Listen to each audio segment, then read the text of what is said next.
فقد قال الله تعالى في القرآن العظيم الفرقان المجيد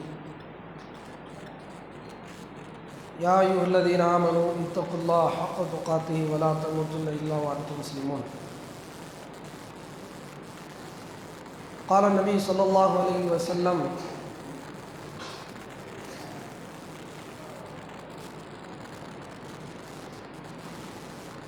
النكاح من سنتي فليس مني.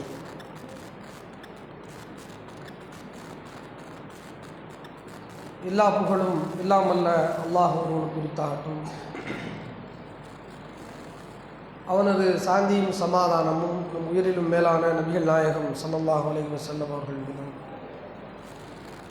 நாரின் நல்லற தோழர்கள் தோழர்கள் மீதும் இங்கே ஒன்று விழுந்திருக்கின்ற நம் அனைவர் மீதும் இந்த நின்று நிறுவனமாக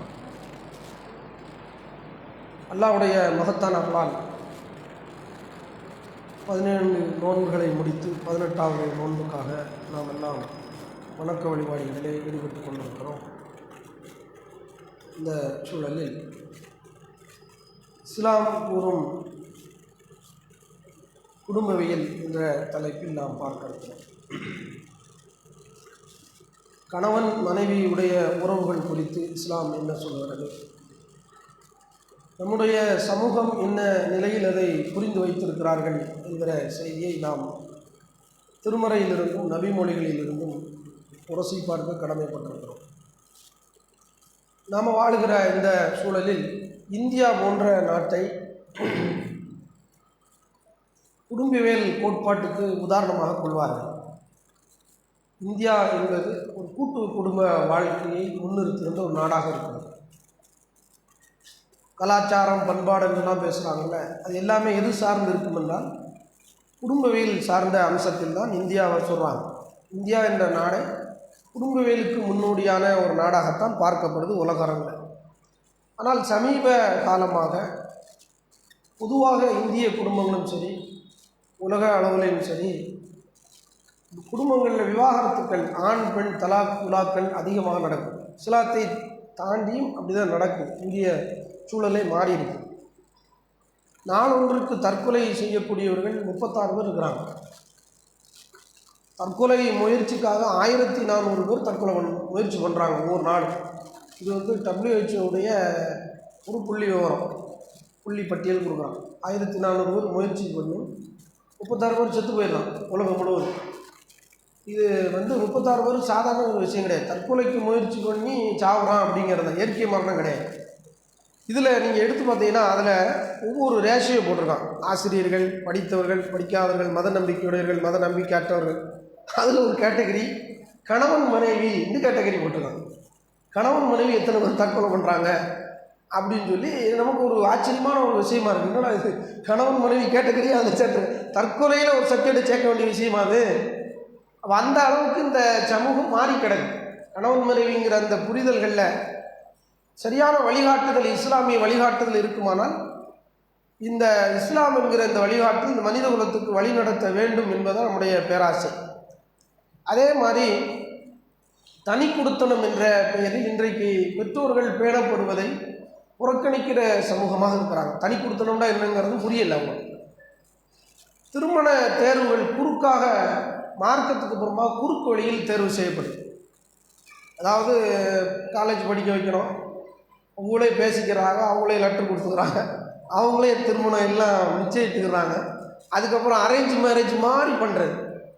அதுக்கு தௌஹீத் ஜமாத்தில் லெட்டர் கொடுத்து தௌஹீத் திருமணம் என்ற போர்வையில் அத்தனையும் அரங்கேற்றப்படுது. இல்லைன்னுலாம் சொல்ல இயலாது. நம்ம ஹராம்னு சொல்லலை, ஹராம செஞ்சுட்டாங்க இனிமேல் செய்யக்கூடாதுன்னு தானே திருமணத்துக்கு வர்றான். அந்த வழிக்கு சரியான வழிக்கு கூப்பிடுதோம். திருமணம் நடத்தி வைக்க கூடாது என்று சொல்ல வரல. ஆனால் அப்படி உண்மைதானா உண்மை, பொய் சொல்ல இயலாது. உண்மையை தான் பேச முடியும். அது உண்மை தானே, செஞ்சது தப்பு தானே. அவங்களே எல்லாமே பார்த்துக்கிறாங்க, பேசிக்கிறாங்க, எல்லாம் முடிஞ்சிக்கிறது, எல்லாத்தையும் பழகிடுறாங்க. எல்லாம் முடிஞ்ச பிறகு அரேஞ்ச் மேரேஜ் மாதிரி எதுக்கு நடிக்கணும், அது உண்மையை சொல்லிட வேண்டியது.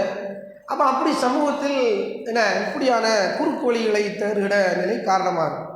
இப்படி பல விஷயங்கள் வலைதளங்களில் வாழ்க்கையை தேடுகிற தம்பதிகளாக இன்றைக்கு சமூகம் மாறி. இன்னும் சொல்ல போனால் சமூக ரீதியாக ஆய்வு பார்த்தால் ஒரு 50 ஆண்டுகளாக இன்றைக்கு அறிஞர் அண்ணா போன்ற தலைவர்களுக்கு பிறகு நல்ல தலைவர்களாக இந்த சமூகத்தில் தமிழகத்தில் இந்தியாவில் நல்ல தலைவர்கள் உருவாகலாம். பார்த்தீங்களா, கவனிச்சிங்களா? இந்தியாவுடைய அரசியல் ரீதியாக நீங்கள் பார்த்தீங்கன்னா நல்ல தலைவர்கள் வரல. சுயநலமான தலைவர்களும் சம்பாத்தியம் பண்ணுறது அவங்களுடைய குறிக்கோளாக இருக்குது. மக்களை வச்சு ஏதாவது சம்பாதிக்கலாமா? அப்போ அதுலேருந்து என்ன விளங்குது அப்படின்னா நல்ல குடும்பங்கள் உருவாகணும்னு விளங்குது.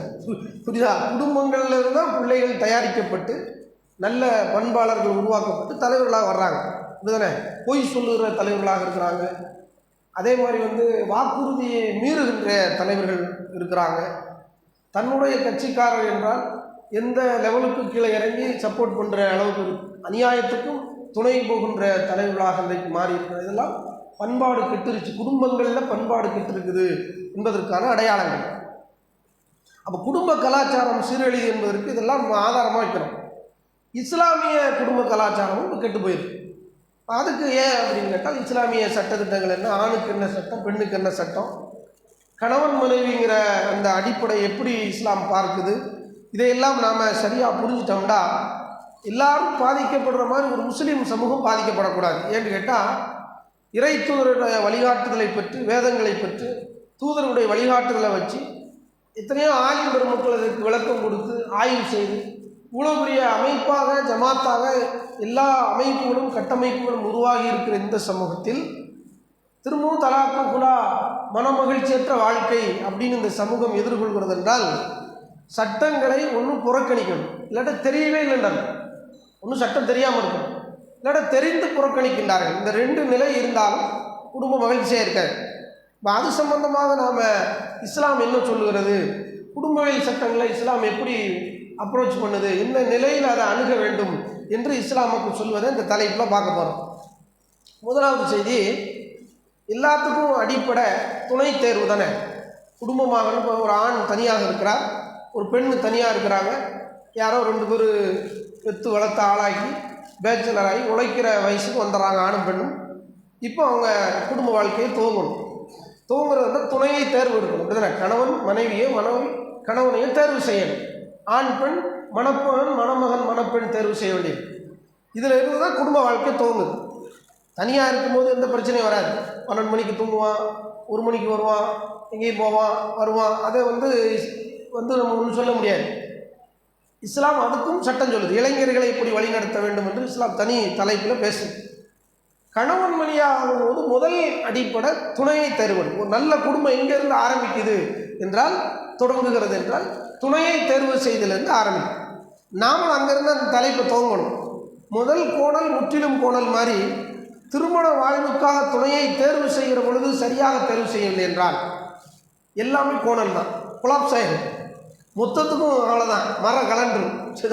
மர சரியாக அச்சில் இருந்தால் தான் கோல்டை டைட்டாக திருக்க முடியும். கலண்டுருச்சுன்னா ஓட்ட பைப். இன்னொன்று ரொம்ப திருக்கக்கூடாது, அது அதிசயில் வருது. ஒரு பைப்பை திருக்க இருந்தால் லேசாக திருக்கணும். நான் ரொம்ப பழத்தை கடன் திருக்குன்னு வச்சுக்கல, மரம் கலண்டுறாப்போம். ரொம்ப திருக்குன்னா மரம் கலண்டு ரசூலாக சொல்கிறாங்க. அது தலைப்புக்குள்ளே வருது, எப்படி மரம் கலரும் அப்படிங்கிற தலைப்புக்குள்ளே இருக்குச்சா. அந்த இடம் வரும்போது இந்த கலரத்தை சொல்கிறேன். இப்போ என்னென்னா, இப்போ இதை நம்ம புரிஞ்சிருக்கணும். மார்க்கம் முதல்ல சொல்லுது, பெண்ணை ஆணை தேர்வு செய்கிற பொழுது சரியான தேர்வாக இருக்குமானால் பல விஷயங்கள் அவங்க வாழ்க்கையில் மைனஸாக இருந்தாலும் ப்ளஸ் ஆகிடும். படிக்க தெரியல, ஒரு பிரச்சனை வராது. பொருளாதாரம் பெருசாக இல்லை, பிரச்சனை ஆகாது. இவருக்கு கொஞ்சம் பேச்சு வரமாட்டேங்குது, பிரச்சனை வராது. இந்த அம்மாவுக்கு எப்போ பார்த்தாலும் காரமாக உப்பாக சமைக்குது, பிரச்சனை வராது. இப்போ தேர்ந்தெடுக்கிற துணை மனதுக்கு ஒப்பாக நெருக்கமாக, இந்த மனைவி இந்த கணவன் எனக்கு வாழ்நாள் வரைக்கும் சரி வருவாங்க, இந்த அழகில் இந்த நிறத்தில் நான் இந்த விருப்பத்தில் இந்த பொண்ணை மாப்பிள்ளை பார்க்குறேன் என்கிற முழு சம்மதம் இருக்குமானால் வாழ்க்கை சந்தோஷமாக இருக்கும். அவங்கள்ட்ட நிறைய மைனஸ் இருக்கும் மனுஷங்க அடிப்படையில், அதெல்லாம் பெருசாக தெரியாது. விரும்பித்தானே தேர்வு செஞ்சார். விரும்பி தேர்வு செய்கிறவங்க இந்த பிரச்சனை வராது. இப்போ இஸ்லாம் நமக்கு சொல்லுது, பெண் மாப்பிள்ளை பார்ப்பதற்கு என்ன வழிகாட்டுதல். முதல் அம்சம், அவர் என்ன கூட பெரிய டாக்டராக இருக்கலாம், இன்ஜினியராக இருக்கலாம், பெரிய பிஸ்னஸ்மேனாக இருக்கலாம், பொலிட்டீஷியனாக இருக்கலாம், அரசியல்வாதியாக இருக்கலாம், என்ன துறை சார்ந்த ஆளாக இருக்கலாம், ஏழையாக இருக்கலாம், பணக்காரனாக இருக்கலாம், கல்விமான் சீமான் கோமான் எந்த நிலையினாலும் வச்சுக்கோங்க. மாப்பிள்ளை பொண்ணுக்கு எந்த பெரிய குடும்பம், அதெல்லாம் 2வது சப்ஜெக்ட். முதலாவது அம்சம் இஸ்லாம் சொல்லுது, லா இலாஹ இல்லல்லாஹ் உங்களுக்கு சொல்ல தெரியுமா, அதான் ஃபஸ்ட்டு சப்ஜெக்ட். அதில் கிளியர் இல்லைன்னு வச்சுக்கோங்களேன், அவ்வளோதான், அஸ்ஸலாமு அலைக்கும்ன்ற வேண்டியதான், முன்னுட்டு போக வேண்டியது. லா இலாஹ இல்லல்லாஹ் தெரியுமாம்மா, அதெல்லாம் தெரியுமே, நாங்கள் லாயிலான்னு சொல்லி தான் முஸ்லீமாக இருக்கோம் அப்படின்னு அந்த அம்மா சொல்லிச்சுன்னு வச்சுங்களேன். அடுத்த கேள்வி கேளுங்க, லாயிலாவுக்கு அர்த்தம் கேளுங்க. சரி, வணக்கத்துக்குரிய அல்லாஹ் ஒருவன் என்றால் அல்லாஹ்வை தவிர வேறு யார்ட்டாவது பிரார்த்தனை செய்யலாமான்னு கேளுங்க. பிரார்த்தனை வந்து துராப் சாட்டையும் செய்யலாம், கல்வத்து நாய் வாப்பாவும் தருவார் அப்படின்னு சொன்னால் அஸ்ஸலாமு அலைக்கும். அல்லாஹ்வை பற்றி சிபத்துக்களை கேளுங்க. அல்லாஹ் எங்கே இருக்கிறான்னு கேளுங்க. அரசில் இருக்கிறாங்கிற செய்தி தெரிஞ்சிருக்கான்னு கேளுங்க. அரிசி எங்கே இருக்குன்னு கேளுங்க. 7 வானத்துக்கு மேலே இருக்கா, பூமியில் இருக்கான்னு கேளுங்க. இந்த சப்ஜெக்ட்லாம் தெரிஞ்சால் தான் மாப்பிள்ளை ஓகே, இல்லைன்னா கிடையாது. ஏன்னா ஒரு காலத்தில் படங்கள்லையும் சரி, புத்தகங்கள்லையும் சரி, கவிதைகள்லையும் சரி, மாப்பிள்ளை பெண் பார்க்குற விஷயம் கலாச்சாரம் எப்படி இந்தியாவில் இருந்திருக்குன்னா, முஸ்லீம்கள் கூட பொண்ணுக்கு பாட்டு படிக்க தெரியுமா, பொண்ணுடைய பொருள் என்ன, பொண்ணுக்கு நடக்க தெரியுமா, ஆட தெரியுமா, ஓட தெரியுமா, இப்படிலாம் பேசிக்கிட்டாங்க. சரியா? இன்றைக்கி அதெல்லாம் இல்லை. இப்போ இவ்வளோ கேள்வி கேட்குறவங்க பெண்களுக்கும் சொல்லிக் கொடுக்கவனே. மாப்பிள்ளை பார்க்க வந்தவங்கள்ட்ட அடிப்படையாக அந்த கேள்வி, குர்ஆன் ஓத தெரியுமா? ஃபஸ்ட்டு கேள்வி என்ன வைக்கணும், மாப்பிள்ளைக்கு குர்ஆன் ஓத தெரியுமா? குர்ஆனே ஓத தெரியாத ஒரு ஆள்கிட்ட போய் நாம் எப்படி? ஆனால் இதை கூட சொல்லி கொடுக்குற ஆளாக இருக்கலாம் மனைவி. ஓத தெரியல சொல்லிட்டாங்க, ஆனால் தௌஹீத் தெரிஞ்சிருக்கு. குர்ஆன் வந்து ரசூலா கூட ஓத தெரியாது தானே, ரசூலாவுக்கு ஓத தெரியாது. மாநபிக்காரின் ரசூலா எனக்கு சொன்னாங்க, எனக்கு ஓத தெரியாது. கதீஜா ரலி அதை வச்சு முடிவு எடுக்கலை. கதீஜா ரலி மிகப்பெரிய பணக்கார அம்மா, பெரிய பிஸ்னஸ் மேன். அந்த ஊர்லேயே அவங்க 150 ஒட்டகம் மக்காவிலேருந்து சிரியாவுக்கு யமன் தேசத்துக்கு போச்சுன்னா 75 ஒட்டகம் யாருடைய ஒட்டகமாக இருக்கும்? கதீஜா ரலியல்லாஹுடைய ஒட்டகமாக இருக்கும். அவ்வளோ பெரிய பிஸ்னஸ் மேன். யார்? உமன் கதீஜா ரலியல்லாஹு.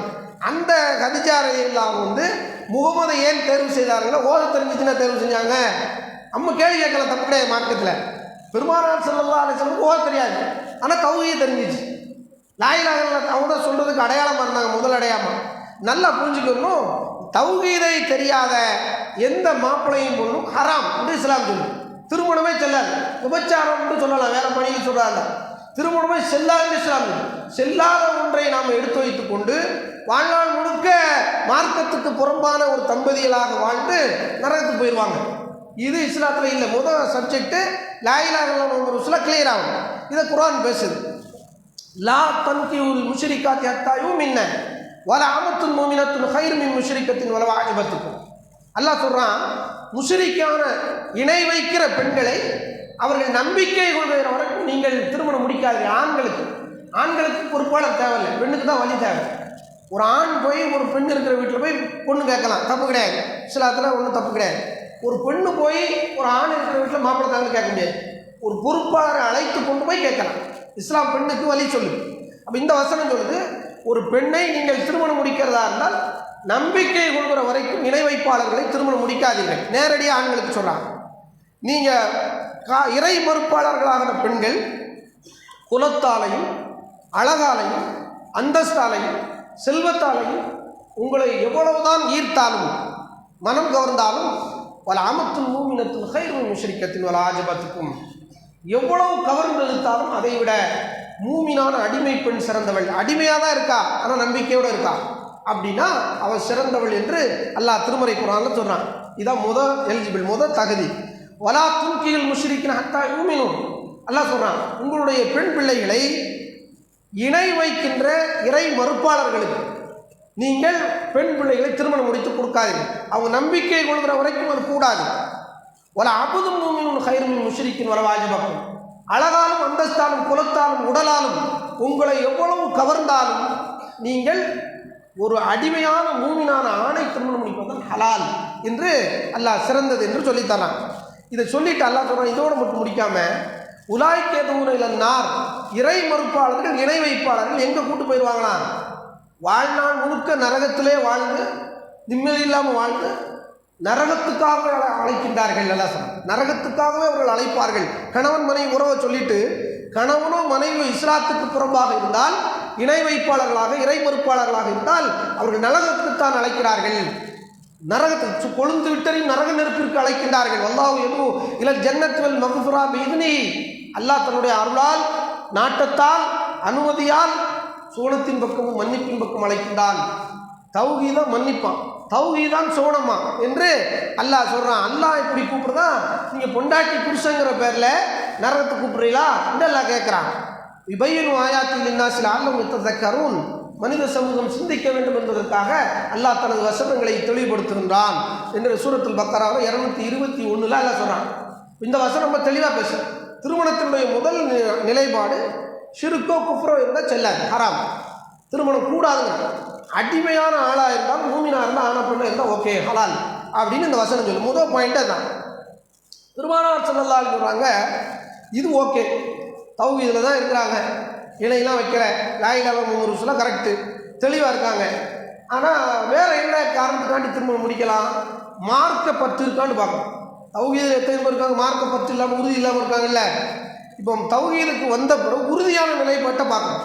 யாருக்கு முன்னுரிமை வழங்குறது? இஸ்லாம் சொல்லி 4 காரணங்களில் மார்க்கத்தின் காரணத்தை முன்னிலைப்படுது. பெருமானார் சொல்கிறாங்க, அபூ ஹுரைரா அறிவிக்கிறாரு, சஹீஹ் புகாரியில் 50-90வது செய்தியாக 5090வது செய்தியாக பதிவு செய்யப்பட்டிருக்கு. துன்கவுல் மரகத்துல் அர்பைன், ஒரு பெண் 4 விஷயங்களுக்காக திருமணம் முடிக்கப்படுகிறாள். லி மாலிகா வலி ஹசபியா வலி ஜமாலிகா வலி தீனியா, அவளுடைய செல்வத்துக்காக, பணக்கார வீட்டு ஆணு பெண்ணு என்பதற்காகவோ, அல்லது அழகுக்காக, கோத்திரங்களுக்காகவோ, அவங்களுடைய அழகுக்காகவோ, அவருடைய மார்க்க பற்றுக்காகவோ திருமணம் முடிக்கப்படுகின்றாள் என்று சொல்கிறாங்க. இதில் ஃபதுபர் பி தாத்தித்தீனி தரிபத்தியதா, நீங்கள் மார்க்கப்பற்றுள்ள பெண்ணை தேர்வு செய்து, முதல் தேர்வை எங்கே செய்யணும்? மார்க்கத்தில் உறுதியான நிலைப்பாடுடைய ஆணைய பெண்ணையை தேர்வு செய்து உங்களுடைய 2 கரங்களையும் பலப்படுத்திக் கொள்ளுங்கள், பரக்கத்தாக்கிக் கொள்ளுங்கள் என்று பெருமானார் ஸல்லல்லாஹு அலைஹி வஸல்லம் சொல்கிறாங்க. மறைமுகமான அருள் கிடைக்கும் கணவன் மனைவி உறவில் அப்படின்னா, பரக்கத்தாக இருக்குன்னா என்னதெல்லாம் தெரியுமா அதில் வருது? ஆடை அணிகலன்களில் பரக்கத்து. சரி, அவங்க பெரிய கோடீஸ்வரனாக இருக்க மாட்டாங்க, அவங்களுடைய ஆரோக்கியத்தில் பரக்கத்து, மகிழ்ச்சியில் பரக்கத்து, துன்பம் இருந்தால் கூட ஷேர் பண்ணுவாங்க, அவங்க எதையும் ஆலோசித்து முடிவெடுப்பார்கள். பரக்கத்துங்கிறது இவ்வளோ விஷயம் இருக்குது. மார்க்கப்பத்துக்குள்ளே என்னெல்லாம் இருக்குது? எல்லாமே வேறு என்ன இல்லை, மார்க்கப்பத்துக்குள்ளே அத்தனை ஒன்று முழுமையான ஒரு வாழ்க்கை திட்டமாக மாறிவிடுகிறது. பெருமானார் சொல்கிறாங்க, வளப்படுத்திக்கொள் உன்னை என்று பெருமானார் சொல்கிறாங்க. இந்த ஹதீஸ் பெண்ணை தேர்வு செய்வதாகத்தான் வருது. இப்போ ஆணை தேர்வு செய்வதுக்கு என்ன அர்த்தம்? இதே ஹதீஸ் தான். என்ன பெண்ணை பார்த்து சொல்லுன்றக்கூடாது, நல்லா புரிஞ்சுக்கணும்.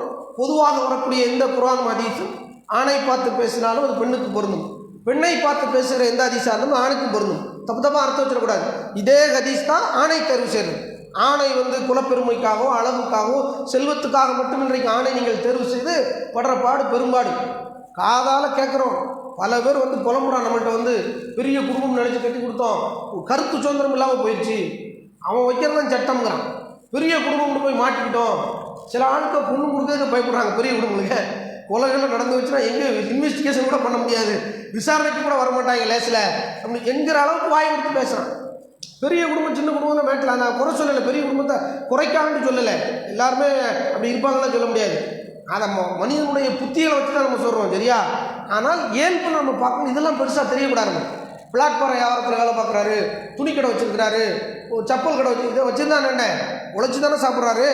இன்றைக்கி நம்மளுடைய நிலைப்பாடு எப்படின்னா, வெளிநாட்டுக்கு போனால் தான் மாப்பிள்ளை. நம்ம ஊரை பொறுத்தளவுக்கு எலிஜிபிள் என்ன வெளிநாடு, வடமாநில ஜார்க்கண்ட், ஹரியானா, உத்தரப்பிரதேசம், மத்திய பிரதேசம், புனே, மும்பை, தாராவி, இங்கேருந்து வரக்கூடிய மக்களுக்கெல்லாம் என்ன தமிழ்நாடு தான் அவங்களுக்கு வெளிநாடு மாதிரி. தமிழ்நாட்டுக்கு வந்து அங்கே பொண்ணு கிடச்சிருமா? இந்த வேலைக்கு வரவங்கள்ட்ட கேட்ட கொத்தனார்ட்ட எல்லாத்தையும் டைல்ஸ் போடுறவங்க தான், என்னப்பா உங்களுக்கு எங்கள் ஊரில் இந்த மாதிரி வெளிநாட்டு போனால் தான் பொண்ணு கொடுப்பாங்க, உங்கள் ஊரில் எப்படி? தமிழ்நாடு தான் எங்களுக்கு வெளிநாடு, தமிழ்நாட்டுக்கு வந்துட்டால் 3 வேளை என் பிள்ளைக்கு சோறு அடைக்கி கொண்டு தந்துடுவாங்க அப்படின்னு சொல்லி இந்த ஒரு ஆள்கிட்டே குறிப்பெடுக்கிறது. இந்த பாயிண்ட் எல்லா பக்கம் இருக்கான்னு பார்க்கணுமா இல்லையா? அப்படிங்க போய் பார்த்தா அவங்கள்ட்ட டைல்ஸ் போடுறவன்ட்டு போய் ஒரு ஜார்க்கண்டுக்காரன்ட்ட போய் கேட்டால் வந்துடலாம், தமிழ்நாட்டுக்கு வந்தால் 3 வேளை என் பிள்ளைய நல்லா பேர பிள்ளைகளாம் கஞ்சி குடிப்பான் வயிறார, பாதுகாப்பு இருக்குது, சேஃப்டி இருக்குது, நல்ல மருத்துவம் கொடுக்குறாங்க, இலவசமாகவே கவர்மெண்ட்டில் மருத்துவம் கிடைக்குது, அதனால தமிழ்நாட்டுக்கு போயிட்டா மாப்பிள்ளை டபுள் கிராஜுவேட் அப்படின்னு சொல்லி பொண்ணு கொடுத்துருவாங்களாம். அது மாதிரி நம்ம வெளிநாடு இருந்தால் இன்றைக்கி கொஞ்சம் மாறிக்கிட்டு வருது. எப்போ வெளிநாட்டில் இப்போ எல்லா சட்டியை கழுவி மூடி விட்டாங்களோ, இப்போ நிறைய அடிச்சடி விட்டான், வெளியே போங்க அப்படின்னு சம்பளம்லாம் குறைஞ்சி வச்சு இப்போ தான் பிஸ்னஸ் நோக்கி வந்துட்டோம். நான் என்ன சொல்கிறோம்னா, வெளிநாடு ஹராம்னு சொல்லலை, உள்நாடு வெளிநாடுங்கிறது அப்படி பேசலை. ஹலாலான சம்பாத்தியம் இருக்கா, அதை யார் கேட்டா? அப்படி தானே கேட்டுக்கணும். அப்போது ஹராமான சம்பாத்தியமாக ஹலாலான சம்பாத்தியம் கேட்கணும்ல. சும்மா பணக்காரனாக இருக்கான் அப்படிங்கிறது இல்லை, உழைப்பார் மாப்பிள்ளை உழைச்சாரா அதை கேட்கணும். எங்கள் வாப்பா உழைச்சி ஒரு 10 கோடி வச்சுருக்காரு, அது எனக்கு என்ன பெருமை? என்ன அதில் எனக்கு என்ன பெருமை இல்லை. எங்கள் வாப்பா இறந்து போயிட்டாருன்னா அது எனக்கு ஆட்டோமேட்டிக்காக வரும். நான் உழைச்சி என்ன வச்சுருக்கிறேன் அதான் கேட்கணும். எங்கள் வாப்பா சொத்தை திங்கிறதுக்காக நான் இருக்கேன் அது இல்லை. எவ்வளோ பெரிய கோடீஸ்வரனாக இருந்தாலும் நான் உழைச்சா தான் எனக்கு சிறப்பு. இப்போ மாப்பிள்ளை பார்க்கணும் எப்படி பார்க்கணும்? வாப்பா சொத்து கோடி கோடியாக இருக்குன்னு பார்க்கக்கூடாது, மாப்பிள்ளை என்ன உழைச்சிருக்காரா அப்படி தான் பார்க்கணும். இதான் கேள்வி. மாப்பிள்ளை என்ன சம்பாத்தியம் பண்ணுறாரு, ஹலால சம்பாத்தியம் பண்ணுறாரா என்கிற கேள்வியை கேட்கணும். அப்போ இஸ்லாம் சொல்லுது, பெண்ணுக்கான இந்த கேள்வி 4 விஷயங்கள் இருக்குல்ல, இதே சட்டம் தான் ஆணுக்கு. ஆணுக்கும் நீங்கள் என்ன செய்யணும், அழகு, கோத்திரம், குலம், பெரிய பணக்காரன் இதெல்லாம் பார்த்தா நிற்காது. எத்தனை நாளைக்கு அழகு நிற்கும்? 40 வயசு வரைக்கும் இருக்குமா, 50 வயசு இருக்குமா, அப்புறம் எல்லாம் தோல்லாம் சுருங்கி போயிருமே, தோல் சுருங்கி அப்புறம் கம்பம் நட்டணுமே, சுகர் ப்ரெஷர் எல்லாம் வருமே. அப்போ அழகு போய் என்ன செய்யுது, தூத்துறையை தைக்கிறது, அழகுக்கு வேற எல்லாம் மட்டும் தெரிய பண்ண முடியுமா? கிழவனா போன பிறகு எல்லாம் முடிஞ்சு கிளவியாக போனா அப்போ மேட்ரு அழகுக்கா நிற்காதுன்னு. ஆனால் எது நிற்கும் கடைசி வரைக்கும்? மார்க்கம் மட்டும்தான் நம்மளோட நிற்கும். ஈமானும் ஈமானிய உறுதியும் தான் நம்மளோட நிற்கும். பாலஸ்தீனத்தில் நிற்கிறானே சின்ன பையன் விரட்டுறான், யாரை, இஸ்ரேலுக்காரன். அவன் வெறும் கல் எடுத்து எறிதான். இஸ்ரேலுக்கு பெரிய துப்பாக்கி வச்சு பின்னாடி போனான். அவன்கிட்ட இருக்க ஈமானை பற்றிலா பிணத்துக்கு மேலே நின்று பேசுகிறான். அவங்களோட ஈமானை பார்த்து நமக்கெல்லாம் புல்லரிக்குது, மயிர் கூச்சல் எடுக்கிறது.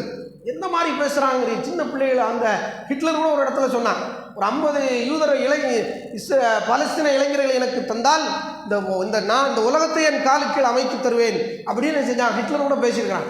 நீ சிந்திச்சு பார்க்கணும், ஈமானிய உறுதி தான் அவங்க இதில் இருக்கங்கிறது மேட்டர் இல்லை. இந்த மார்க்கத்தில் சொன்னான், மார்க்க பற்றுள்ள ஆணை பெண்ணை நீங்கள் தேர்வு செய்யுங்கள், உங்களுக்கு அபிவிருத்தியை பெற்று தரும், பரக்கத்தை தரும் என்று பெருமானார் ஸல்லல்லாஹு அலைஹி சொல்கிறாங்க. எல்லாத்துலேயும் பரக்கத்து, பேச்சில், பொருட்கள் வாங்கல, தாம்பத்தியத்தில், பிள்ளை செல்வங்களில், ஆரோக்கியத்தில், அகமகளில், துன்பம் கூட ஷேர் செய்யப்பட்டு லேசாக இலகுவாக களையப்படும் மார்க்கப்பட்டு இருக்குமானால் இதை இஸ்லாமுக்கு சொல்லுது.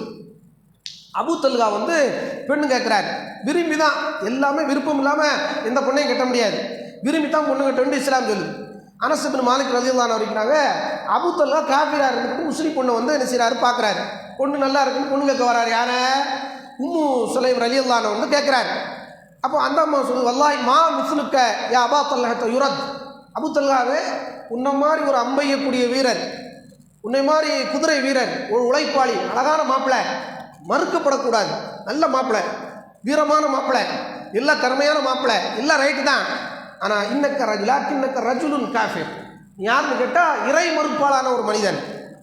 அனம்பராத்து முஸ்லிமா, நானும் ஒரு முஸ்லிமான பெண்மணி, லா யஹில்லுலி அன் அத்தஸவ்வஜக், நான் உன்னை திருமணம் முடிக்கிறதுக்கு எனக்கு இஸ்லாம் ஹராம்னு சொல்லுது.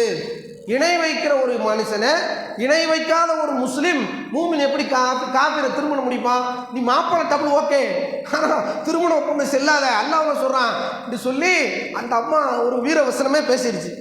ஆனால் ஒரு வாய்ப்பு இருக்குது, இதை வேணால் யோசனை பண்ணிட்டு வாங்க, நீங்கள் இஸ்லாத்துக்கு வந்துட்டேட்டா அதுவே எனக்குடைய மகராக இருக்கட்டும். மகர் கொடுக்குற சமூகமாக இருந்தாங்க.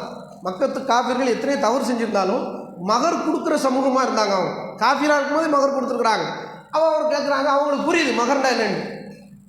நீங்கள் இஸ்லாத்துக்கு வந்தால் அதுவே மகர் அப்படின்னு ஒன்று இவர் போய் ஆலோசனை பண்ணி, சரி பொண்ணு பிடிச்சிருக்கு, நல்லா தான் இருக்குது அப்படின்னு சொல்லிட்டு இஸ்லாத்துக்கு வந்துடுறாரு. பொண்ணு பிடிச்சி தானே இஸ்லாத்துக்கு வர்றாரு, இஸ்லாத்துக்கு வந்துடுறாரு. சொல்லப்போனால் பொண்ணுக்காண்டி தான் இஸ்லாத்துக்கு வர்றாரு அப்படின்னு வச்சுக்கோங்க. இதில் மறைச்சிலாம் பேச முடியாது, ஒழிச்சு மறைச்சி பேச ஒன்றும் இல்லை. அதான் உம்மு சுலைமை பிடிச்சி தான் விரும்பி தான் வந்திருக்கிறாரு. உடனே இஸ்லாத்துக்கு வந்துட்டார். அந்த அம்மாவும் மகரா இஸ்லாத்தை ஏற்றுக்கொண்டது, குடும்ப வாழ்க்கை இருக்குது.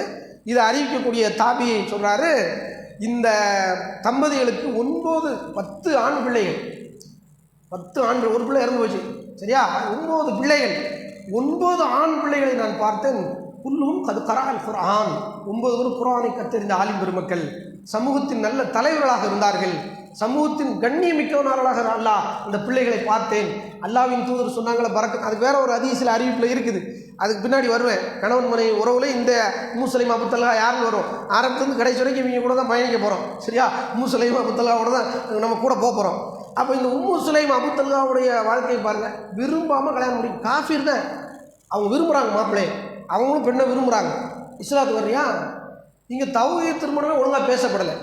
பெண்ணு மாப்பிள்ளைகிட்ட தௌஹீத் பேசப்பட்டுச்சா, குர்ஆன் சுன்னா எடுத்து வைக்கப்பட்டுச்சா, சபையில் வைக்கப்படணும்.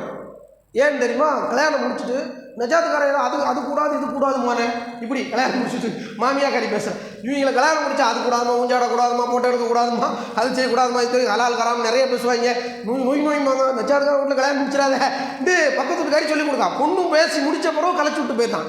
பல குடும்பங்கள் தத்தளிக்குது. திருமணம் அப்போ உறவுகளை எப்படி புரியலை, இஸ்லாமிய உறவுகளை எப்படி அமைக்கணும், திருமண பந்தங்களை அப்படிங்கிறத சபையில் பேசப்படணும். என்னென்ன நிபந்தனை இஸ்லாம், இது இஸ்லாத்துடைய அடிப்படை நிபந்தனை.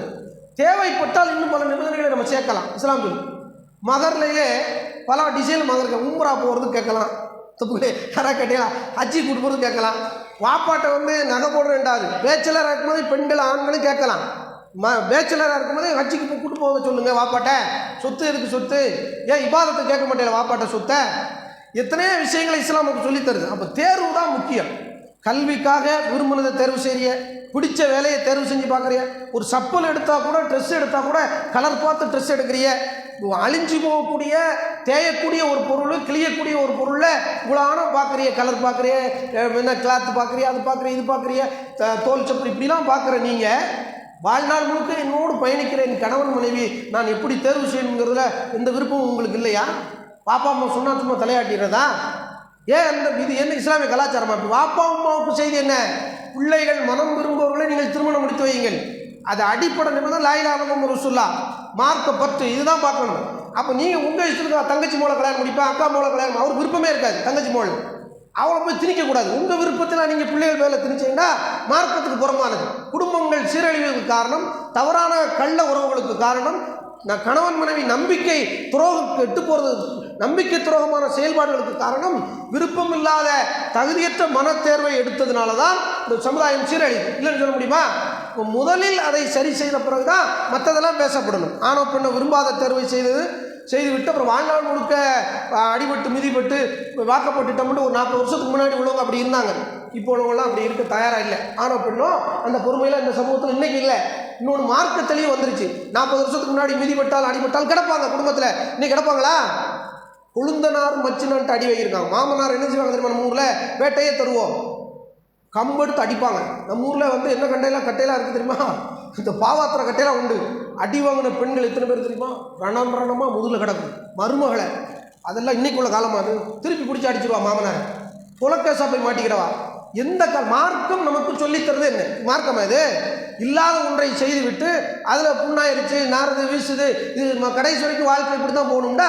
யார் செய்த தேர்வு? அல்லாஹ் ரசூலை விட்டுட்டு நீங்கள் தேர்வு செஞ்சிய, குடும்பம்னு தேர்வு வச்சிய, நீங்கள் உங்கள் விருப்பம் வச்சிய, வாப்பா விருப்பம் வச்சிய, உமா விருப்பம் வச்சிய, சொந்த வந்த விருப்பம் வச்சிய, கணவன் மனைவி விருப்பத்தை கேட்டீங்கன்னா எவ்வளோ தவறான பிழையான ஒரு கோட்பாட்டை திணிச்சு விட்டு பெண்ணுடைய உரிமையும் ஆணுடைய உரிமையை நாசமாக்கிட்டு இதில் ஒரு குடும்பத்தை நாங்கள் நல்லா சந்தோஷம் மகிழ்ச்சியாக வைக்கிறோம்டா எப்படி மகிழ்ச்சி ஆகும்? அடிப்படையில் மாறும், செல்லாது. ஆணை பிடிச்சோ பெண்ணை பிடிச்சோ பலவந்தமாக திருமணம் முடித்தா செல்லாது. ரசூலா ரத்து பண்ணியிருக்கிறாங்க. எத்தனையோ சம்பவங்கள் அதுக்கு ஆதாரமாக இருக்குது. ஒரு அம்மா ரசூலாட்ட வந்து கேட்குறாங்க, ரொம்ப ஓப்பனாக பேசுகிற பெண்மணிகளாக இருக்காங்க. ரசூலாட்ட வந்து கேட்குறாங்க, உங்கள் வாப்பா வந்து இந்த மாதிரி ஒரு மாப்பிள்ளை கல்யாணம் முடிச்சு வைக்கிறாங்க, விருப்பம் இல்லை. என்ன விருப்பம் கேட்குற? விருப்பம் இல்லை. அப்போ செல்லாதுன்ட்டாங்க. இன்னொரு அம்மா சொல்லுது, நான் டெஸ்ட் பண்ணி பார்த்தேன் இஸ்லாத்துக்கு உரிமை இருக்காண்டு. இன்னொரு அம்மான்னு சொல்கிறாங்க, ஒரு ஆடையை காட்டி இந்த மாதிரி இவர் கூட வாழ்ந்தா குஃபருக்கு போயிடுற மாதிரி தெரியுது, என்ன ஒரு சிம்பாலிக்காக கேட்டுறாங்க, ஒரு அடையாளத்தை காட்டி சொல்கிறாங்க. இப்படி சொன்னோடனே ரசூலா புரிஞ்சுக்கிட்டாங்க, ஆஹா இவங்களுடைய தாம்பத்தியங்கள் சரியில்லைண்டா பிரித்து வைக்கிறாங்க. வாழ்ந்துதான் பாரு என்னத்தனாலும் பூஜை பண்ணாட்டி என்னென்ன எல்லாத்தையும் பேசி சேர முடியும்னா தான் சேர முடியலண்டா பிரிச்சிடணும். இதான் இயல்பு. இதை இஸ்லாம் நமக்கு சொல்லித் தருது. இது அடிப்படையிலேயே சரி செய்து விட்டோம் என்றால் இந்த சமூகம் நிம்மதியாக கணவன் மனைவி உறவு வாழ்கிறதுக்கு மனசாலும் உடலாலும் தெளிவான வாழ்க்கை வாழ்வதற்கு முதல் அம்சம் திருமண தேர்வு தான். அதில் நம்முடைய சரியான பார்வை இஸ்லாம் சொல்லக்கூடிய அந்த பார்வையுடையவர்களாக அல்லாஹ் ரசூல் போதித்த அந்த வகையில் குர்ஆன் சுன்னாவை முன்னிறுத்தி உறுதியான நிலைப்பாட்டுடைய மக்களாக எடுத்து இந்த வாழ்க்கையை மன மகிழ்ச்சி ஆக்கிக் கொள்ளும் இல்லாமல் இறைவன் அப்படி மகிழ்ச்சியுடைய வாழ்க்கையை வாழக்கூடிய எல்லா தம்பதிகளாக ஆக்கி அருள் புரிவானாக. வாஹர் அல்ஹம்துலில்லாஹி இஸ்லாம். சரி, ஏதாவது அர்த்தத்தில் விடுறது. சரி, கேள்வி பெண்கள் பகுதிக்கு ஃபஸ்ட் கேட்டுருவோம்.